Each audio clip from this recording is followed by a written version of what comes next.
இன்றைக்கு ரொம்ப முக்கியமாக ரெண்டு விஷயம் உலகத்தில் என்ன நடக்க போகுது அப்படிங்கிறது நமக்கு தெரியல.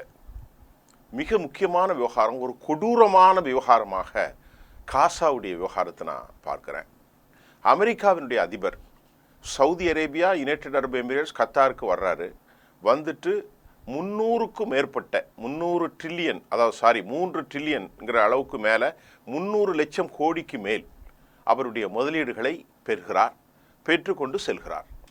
ஆனால் அங்கே வாய்க்கும் வயிறுக்கும் இல்லாமல் கூப்பிட்ட குரலுங்கிற மாதிரி அந்த ரீஜன்லே பலஸ்தீன் காசாவில் அவர் யுஏயில் இருந்து கிளம்பின உடனே பயங்கரமான குண்டுகளை போட்டு 200க்கும் மேற்பட்டவர்களை படுகொலை செய்கிற ஒரு தகவலை பார்த்து அப்படியே அந்த செய்தியை பேசலாமா அப்படிங்கிற அளவுக்கு உண்மையிலேயே நான் பதட்டப்பட்டதோ இல்லையோ உலகம் பதட்டம் அடைந்து விட்டது.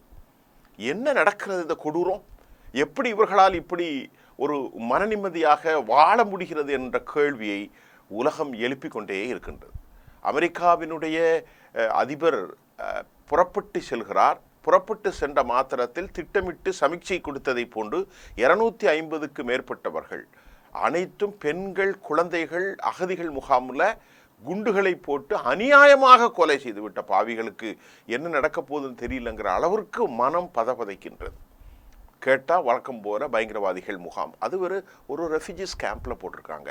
அவன் என்ன சொல்கிறான், யூத அரசாங்கத்தினுடைய பிரதமரும் அவனுடைய ஆட்களும் சொல்வது, நீ வடக்கு பகுதியை விட்டு காலி செய்து எங்கேயாவது ஓடிடுங்க நாட்டை விட்டு, இல்லைன்னா உங்களை ஒன்றுமே இல்லாமல் நாங்கள் தூராக்குவோம் என்று மட்டுமல்லாமல் காசாவினுடைய பலஸ்தீனத்தினுடைய எல்லை பகுதிகளில் ஏராளமான டேங்கர்களை கொண்டு நிறுத்தி ஆயிரக்கணக்கான படைகளை குவித்திருப்பதாகவும், தரைப்படைகள் உள்ளே இன்கர்ஷன் உள்ளே படையெடுத்து மக்களை கொலை செய்து வருவதாகவும் பதபதைக்கக்கூடிய செய்தி இன்றைக்கு காசாவிலிருந்து வருது. இந்த செய்தியை பார்த்து அமெரிக்க அதிபர் அவர் என்ன பேசுகிறாருன்னு தெரில. காலையில் ஒன்று பேசக்கூடிய மனிதராக இருக்கிறார், மாலை ஒன்று பேசக்கூடியதாக இருக்கிறார்.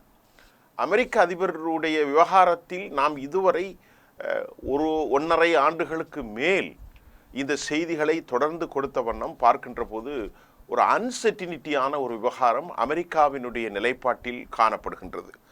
இந்த விவகாரத்தில், காசாவினுடைய விவகாரத்தில் என்ன சொல்கிறார்கள் சொன்னால், பைத்துல்லாஹியா பகுதிகளில் ஒரு பகுதியில் 43 பேர் படுகொலை செய்யப்பட்டிருக்கிறார். அதில் நிறைய பெண்கள், 250 செக்ஷனா. அதே போல் அல் நசீர் மருத்துவமனைக்கு அவர்கள் எடுத்து செல்லப்படுகிற வழியிலே பலர் குட்டுயிரும் கொலை உயிருமாக இரத்தச் சடுதியிலே இறந்து போனார்கள் என்று காசாவினுடைய அஃபீஷியல்ஸ் தெரிவிக்கக்கூடிய கருத்துக்களையும், பல லட்சக்கணக்கான மக்கள் நடு இரவாக டிஸ்பிளேஸ்ட், இடமாறி எங்கே ஓடுவது என்று தெரியவில்லை. இருக்கிற இடமே ஒரு டிஸ்ட்ரிக்ட் தான். ரொம்ப வேகமாக பயணித்தா ஒரு எல்லையிலேருந்து மறு எல்லைக்கு 1/2 மணி நேரத்தில் போயிடலாம், அவ்வளோதான். காரில் போகிறதா ஒரு 1/2 hour, இந்த முனையிலிருந்து அந்த முனை 1/2 hour கூட ஆகாது. இந்த இடையில அவங்க எங்கே போவாங்கன்னு நீங்கள் கற்பனை செய்து பாருங்கள். பசி, கொடுமை, இதெல்லாம் எங்களால் பேசுவதற்கே இயலவில்லை. பசி, கொடுமை, பக்கத்தில் இருந்த பிள்ளைகளை மரணிக்க செஞ்சுட்டாங்க குண்டு போட்டு, பெண்கள், கர்ப்பிணிகள், சின்ன குழந்தைகள் எங்கே போவாங்கன்னே தெரியல. அந்த அளவுக்கு ஒரு அபாயகரமான ஒரு சூழ்நிலையில் இந்த கொடூரமான புத்தி கொண்டவர்கள் அவர்களை விரட்டி அநியாயமான ஒரு வேலை செய்கிறதை இந்த அரபிகளால் எப்படி பார்த்து கொண்டிருக்கிற முடியுது என்பதைத்தான் நாம் திருப்பி பேச வேண்டியிருக்குது. ஒரு 300 லட்சம் கோடியை ஒருத்தன் வாங்கிட்டு போகிறான், அவன்கிட்ட அதிகாரம் இருக்குது, சக்தி இருக்குன்னால் அவர்களிடத்திலே, அமெரிக்க அதிபரிடத்திலே ஒரு அதிகாரத்தை கொடுத்து இதற்கு முதல்ல தீர்வை அறிவியுங்கள் என்று யுனைடெட் அரபு எமிரேட்ஸும், கத்தரும், சவுதி அரேபியா, பக்கத்தில் எர்டோகனுடைய தலைமையில் இருக்கிற துருக்கி, அஹமது அல்சார் இவர்களோடெல்லாம் அக்ரிமெண்ட் போட்டிருக்கீங்களே, காசாவுக்கான தீர்வை சொல்லுங்கள் அப்படின்னு அழுத்தம் கொடுப்பதற்கு எல்லா நிலைகளும் இருக்கிறதே. ஆனால் எதையுமே செய்ய மறுத்துட்டாங்க. விளைவு, பாவகரமான பிள்ளைகள் கொலை செய்யப்பட்டு கொண்டே இருக்கிற ஒரு அநியாயமான நிலை தொடர்ந்து கொண்டே இருக்கிறது. நிச்சயமாக இதற்கான தீர்வு அது வரும், அதில் எந்த விதமான மாற்றம் இல்லை. பெஞ்சமின் நெத்தன்யாகுவும் அவருடைய சேர்ந்த பரிவாரங்களும் என்ன நினைக்கிறார்கள் என்றால், எண்ணிக்கையின் வாயிலாக பலஸ்தீன மக்களை படுகொலை செய்து அவர்களை முழுமையாக அழித்து விட்டால் அங்கே மக்கள் இனம் அருவி போகும் என்று நம்புகிறார்கள். ஆனால் அவர்களுக்கு தெரியவில்லை, ஒரு வல்லமையான சக்தியின் மூலமாக அவர்கள் வளர்ச்சி பெறுவார்கள், எந்த ஒரு இனத்தையும் அழிக்க முடியாது என்பதை அவன் புரிந்து கொள்வதற்கு இன்னும் சில காலங்கள் தேவை என்பதைத்தான் நாம் இந்த நேரத்திலே சொல்ல வேண்டியதாக இருக்கிறது. இந்த நிலை பலஸ்தீனத்தில் மட்டுமல்ல, உலகத்தில் எந்த சமுதாயத்தின் மீதும், எந்த மக்களின் மீதும், எந்த தேசிய இனக்குழுவின் மீதும் இதை மாதிரியான ஒரு அடாவடியான தாக்குதலை நடத்தினால் நாம் இப்படித்தானே பேச போகிறோம். இதே நிலைமையை யூத மக்களின் மீது நடத்தினாலும் இதுதானே நம்முடைய நிலை.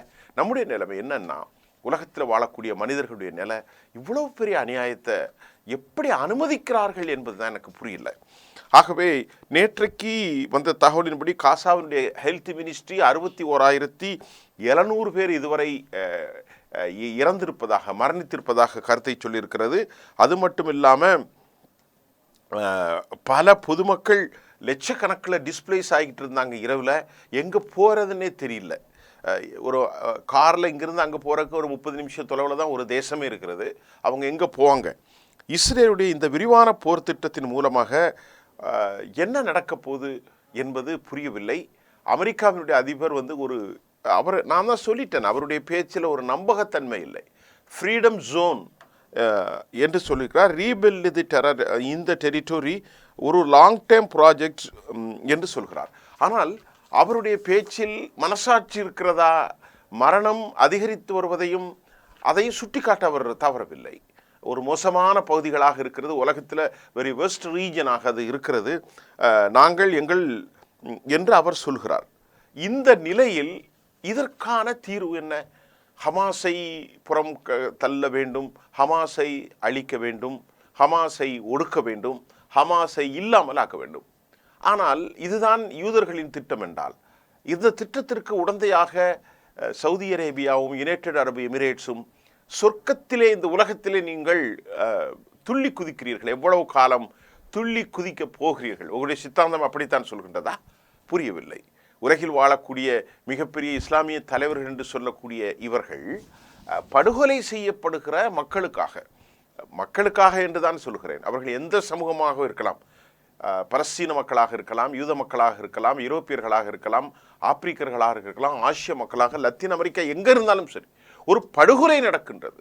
அந்த படுகொலை எதிர்த்து இமானுவேல் மேக்ரானுடைய குரல் வலிமையாக இருக்கிறது, தென்னாப்பிரிக்காவினுடைய குரல் வலிமையாக இருக்கிறது, கனடாவின் குரல் வலிமையாக இருக்கிறது. ஆனால் சவுதியினுடைய குரல் வலிமையற்று போயிருக்கிறது. அழுத்தம் கொடுத்தால் ஓப்பன் டிஸ்க்ளோஸ் எதுவுமே இல்லை. எர்டோகனுடைய குரல் ஒன்றும் இல்லை, பேசுகிறார் ஆனால் ஒன்றும் இல்லை.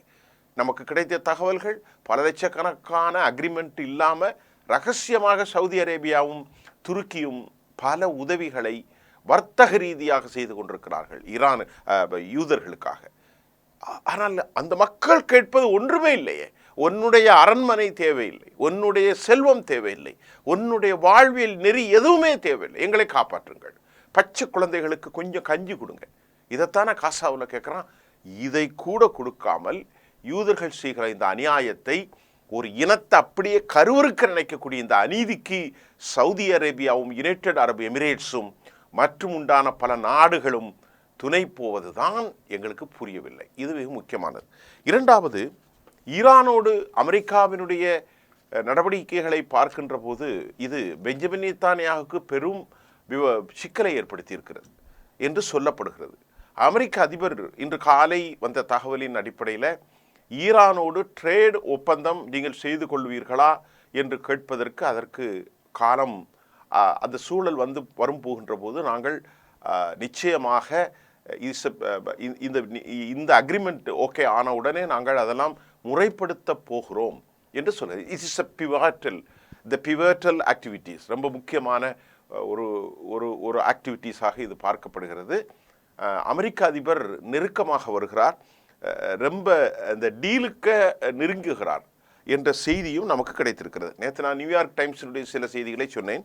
இன்றைக்கு ஹுசைன் சலாமி அமெரிக்க அதிபரை, எங்கள் நாட்டுக்கு நீ வந்து பார், நாங்கள் எங்கள் சொந்தமாக ரிஃபைனரிஸ், பவர் பிளான்ட் உருவாக்கி இருக்கிறோம், எங்களுடைய கம்பேரிஷன் எங்களுடைய டர்புலைன்ஸ், எங்களுடைய கண்டென்சர், எங்களுடைய பாய்லர், ஏரோப்ளேன், ஹெலிகாப்டர், ட்ரோன், அது மாதிரி இல்லாமல் டிஃபென்ஸ் சிஸ்டம்ஸ், மிசைல்ஸ், நாங்கள் உற்பத்தி செய்கிற கார்கள், இதெல்லாம் நீங்கள் பார்க்க வேண்டும். அட்வான்ஸ்டு டெக்னாலஜிலாம் நாங்கள் முன்னேறி இருக்கிறோம்.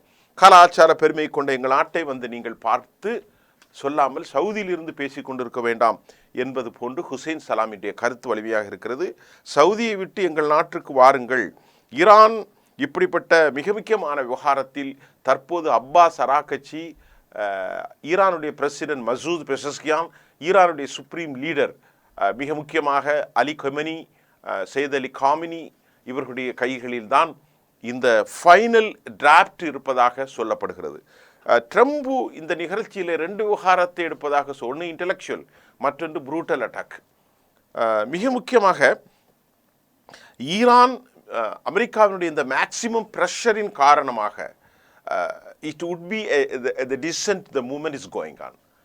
இது எப்படிப்பட்டதென்னால் ஒரு கருத்துருவாக்கத்தில் முடிவில்லாமல் குழப்ப நிலையில் இருக்கிறது அல்லது சென்று கொண்டிருக்கிறது என்பதை நாங்கள் யூகிக்கக்கூடிய அளவிற்கான ஒரு களச்சூழல் அங்கே காணப்படுகின்றது. ஈரான் வேகமாக டீலுக்கு வர வேண்டும் என்றும் தற்போது நான் சொன்னதை போன்றிருக்கிறது. அதே நேரம் விட்காஃப் வந்து என்ன சொல்கிறான்னு சொன்னால், சிவிலியன் விவகாரத்தில், சிவிலுடைய விவகாரத்தில் என்ரிச்சு செய்யக்கூடிய விவகாரத்தை மேக் ப்ரோக்ராம் த ரிக்யூர்மெண்ட்ஸ் குறித்து ஏராளமான விடயம் குறிப்பிட்டப்பட்டுள்ளதாக. அந்த டீலில் ஒன்றுமில்லாமல், அதாவது வரக்கூடிய செய்திகளைத்தானே நாம் சொல்ல முடியும். ஒரு நாள் ஒரு செய்தியை கொடுக்குறாங்க, மற்றொரு நாள் மற்றொரு செய்தி வருது. முதலிலே ஒரு துளி கூட இருக்கக்கூடாது. இன்றைக்கு என்ன சொல்லியிருக்கிறாங்கன்னா, நேற்று நாம் சொல்லும்போது அரபு ரீஜன்ஸ் எல்லோரும் இணைந்து நலப்பணிகளுக்காக அமெரிக்காவினுடைய முதலீட்டின் அடிப்படையிலே ஒரு திட்டத்தை சொன்னார்கள் அல்லது நியூயார்க் டைம்ஸ் வெளியிட்டதாக சொன்னோம். இன்றைக்கு ஸ்டீவ் விட்காஃப் என்ன சொல்லியிருக்கிறான், சிவிலியன்ஸுக்கான அந்த பர்பஸ் என்ரிச் மூலக்கூறுகளை நியூக்ளியர் ப்ரோக்ராம் இந்த ரிக்வயர்மெண்ட்ஸ் குறித்து ஏராளமான விடயங்கள் கொடுத்துள்ளதாகவும் தகவல்கள் நமக்கு வெளியாகி இருக்கிறது. அந்த என்ரிச் செய்யப்பட்ட சிவிலியனுடைய பர்பஸுக்கான அனுமதி அளிப்பதாகவும் செய்திகள் வருகிறது. அதாவது லோ லெவல் என்ரிச் ஈரானியன்ஸ் தயாராக இருப்பதாகவும் செய்திகள் வருகிறது.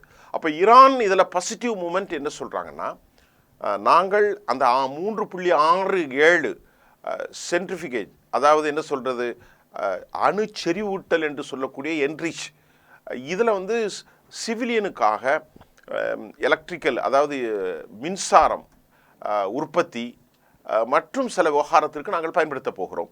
இன்ஸ்பெக்ஷனுக்கு நாங்கள் அலோவ் பண்ணுகிறோம். நீங்கள் கண்டிப்பாக you must come here and find the place. நீங்கள் உண்மையிலே யூ வில் கெட் எங்களுடைய ப்ரோக்ராம் குறித்து அதிக அறிவை நீங்கள் பெற்றுக்கொள்வீர்கள் என்று சொல்லப்படுகிறது. அதே சமயம் the stockpiles of the highly enrich uranium கைவிடப்படும் என்றும், இந்த நிலையில் இன்ஸ்பெக்ஷனுக்காக அனுமதி தடைகள் எதுவும் இருக்காது, நீக்கப்படும் என்றும் ஈரானின் சார்பில் ஒரு பாசிட்டிவான மூமெண்ட் 2 பேருக்கும் இடையிலே போய்கொண்டு இருந்தாலும் உண்மையான தரவுகள் நாம் அறிய முடியவில்லை. எல்லாமே அமெரிக்காவினுடைய செய்திகள், எந்த செய்திகளாக இருந்தாலும் அவர்கள் வரக்கூடிய தரவுகளை அன்அஃபீஷியலாக, அஃபீஷியல்ஸ் வந்து பேர் வெளியிடப்படாத ஒரு செய்திகளைத்தான் வெளியிட்டு கொண்டிருக்கிறார்கள். இது வந்து அவங்க வந்து மீடியாவை அழைத்து எந்தவித டீலுக்கு வந்திருக்கோன்னு சொன்னதான் இட் ஷுட் பி, அது நிச்சயமாக ஒரு உறுதி செய்யப்பட்ட அப்ரோப்ரியேட், ஒரு சரியான அத்தென்டிசிட்டியான ஒரு செய்தியாக நாம் பார்க்கலாம். அதே சமயம் அமெரிக்காவினுடைய இந்த விவகாரத்தை, ஒரு விவகாரத்தில் ஸ்டீவ் விட்காஃப் ரொம்ப பொலைட்டாக இருக்கார். அவருடைய மூமெண்ட் ஆரம்பத்திலேருந்து பார்க்குற போது அப்பாஸ் அராகச்சியும் ஸ்டீவ் விட்காஃபும் ரொம்ப ஒரு ஹம்பிளாக ஒருத்தருக்கு ஒருத்தர் பேசுகிறாங்க. அதில் தான் இந்த மாதிரியான தரவுகள் கொடுக்கப்பட்டதாக சொல்லப்பட்டது.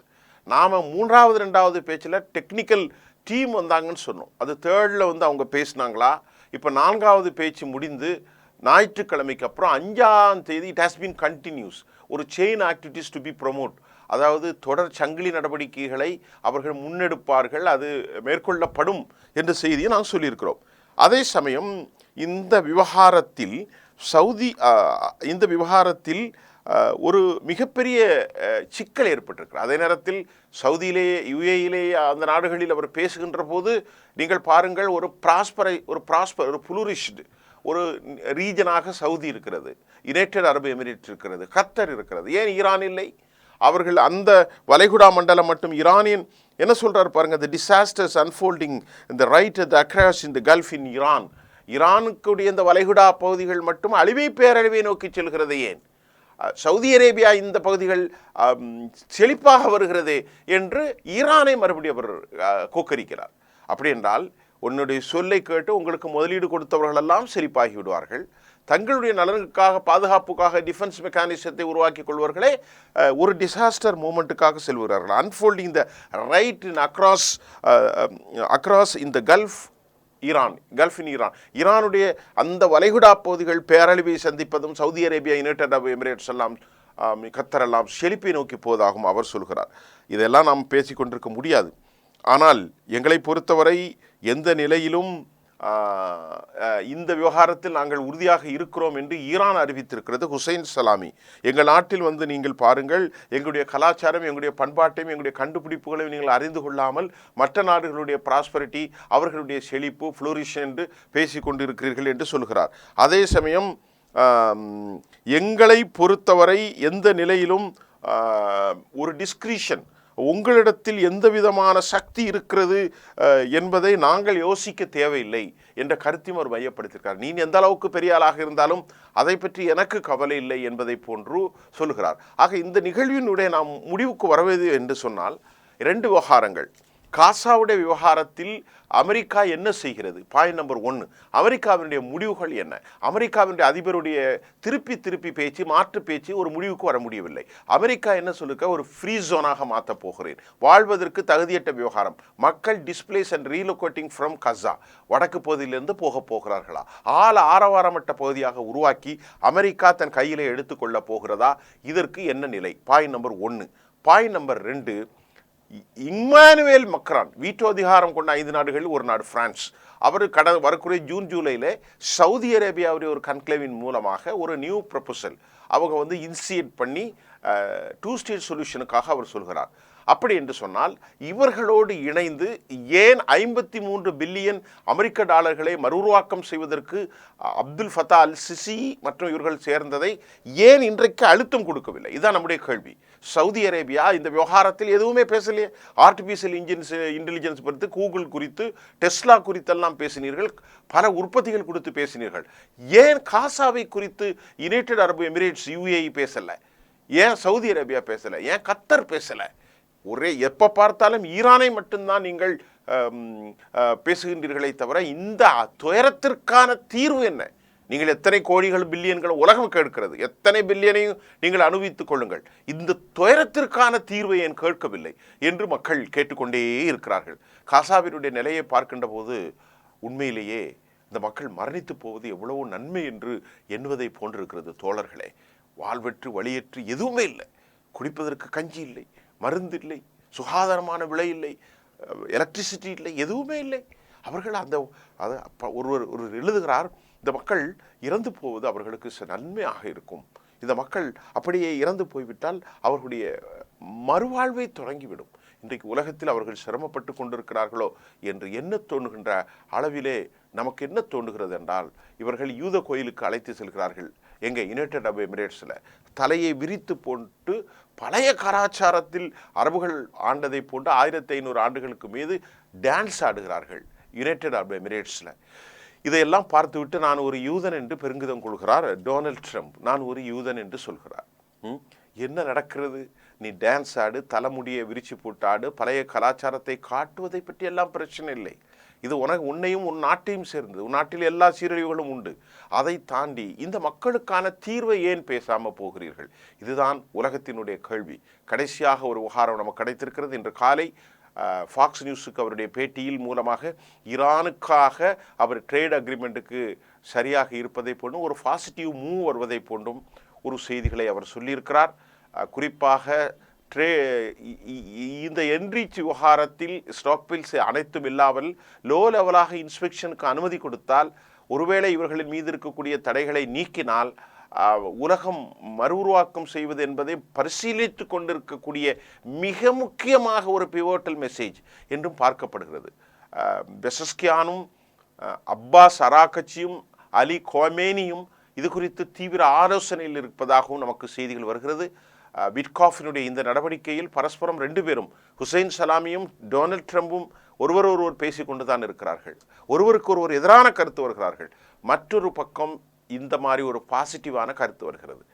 கடைசியான ஒரு கருத்து என்னவென்றால், இதுவரை பெஞ்சமின் நெதன்யாஹுவோடு பேசுவதற்கு அமெரிக்கா விரும்பவில்லை, அமெரிக்காவினுடைய அதிபர் விரும்பவில்லை. மாறாக அமெரிக்காவை இவர்கள் ஒரு சிதையிலே கொண்டு மாட்டச் செய்து போரை ஈரானோடு செய்வதற்கு மேனுப்புலேஷன், தனக்கு கொடுத்த அதிகாரத்தை நட்பை பயன்படுத்தினார் என்று அமெரிக்க அதிபர் கடும் கோபத்தில் இருப்பதாகவும் கூட பெஞ்சமின் நெதன்யாஹுவுக்கு மேல் இன்று காலை ஒரு செய்தி வெளியாகி இருக்கிறது கிரக்ஸின் மூலமாக. அதுவும் நாம் உங்களுக்கு பதிவு செய்து தான் கொள்ள வேண்டும். ஆகவே ஈரானோடு டீல் முடிய போகிறதா என்பது நமக்கு புரியவில்லை. ஆனால் இணக்கமாக செல்கிறார்கள், கடுமையான கடும்போக்கு வார்த்தை வைக்கின்றார்கள், நீந்தான் காரணம் என்கின்றார்கள். கடைசியில் இப்படியெல்லாம் தகவல் வருகிறது. ஆக இது குறித்து ஒரு முடிவுக்கு வராத பட்சத்தில் மறுபடியும் நாம் கேட்கின்றோம், காசாவின் மக்கள் மரணிப்பது சிறந்ததோ என்று ஒருவர் சொல்வதை நான் நினைவுபடுத்த வேண்டும். ஏனால் அந்த அளவுக்கு துயரங்கள் சொல்லி மாளாது. பணத்தாலும் ஆடம்பரத்தாலும் பகட்டாலும் பெண்களை வைத்து டான்ஸ் ஆடுகின்ற இந்த அரபிகள் ஒரு வார்த்தை கூட பேசாதது மிகப்பெரிய கொடூரம். டொனால்ட் ட்ரம்ப் அவர்கள் புறப்பட்டு சென்ற கொஞ்ச நேரத்திலே குண்டுகளை போட்டு 200க்கும் மேற்பட்ட மக்களை பலர் இன்னைக்கு குத்துயிரும் கொலை உயிருமாக கிடக்கிற இந்த பாவச் செயலுக்கான முடிவுகள் என்ன நமக்கு எதுவும் தெரியலை. அதிகாரம் மட்டுப்படுத்தப்பட்ட நம்மை போன்ற லட்சக்கணக்கான பத்திரிகையாளர்களுடைய கருத்து இதுவாகத்தான் இருக்கிறது. ஐடிஎஃபினுடைய நெடுங்கால படையெடுப்புக்கான சித்திரவதை முகாம்கள் ஆரம்பித்திருக்கிறது. பலஸ்தீனத்தை சுற்றி டேங்கர்கள் நிறுத்தப்பட்டிருக்கிறன. பல்லாயிரக்கணக்கான தரைப்படைகள் உள்ளே நுகர்ந்து கொண்டிருக்கிறது. வானிலிருந்து பயங்கரமான குண்டுகள் வீசப்பட்டு கொண்டிருக்கிறது. வடக்கு பகுதியில் மக்கள் காலி செய்து ஓடுங்கள் என வெளிப்படையாக ஒரு பிரகடனத்தை, ப்ரொக்ளமேஷனை அவர்கள் அறிவித்திருக்கிறார்கள். ஆனாலும் என்ன நடப்பது என்று தெரியவில்லை. எல்லாம் வல்ல இறைவனின் கைகளில் என்பதுதான் நம்முடைய செய்தியாக இருக்கும். மீண்டும் கனத்த இதயத்தோடு அடுத்த நிகழ்ச்சியிலே நாம் சந்திப்போம். நன்றி.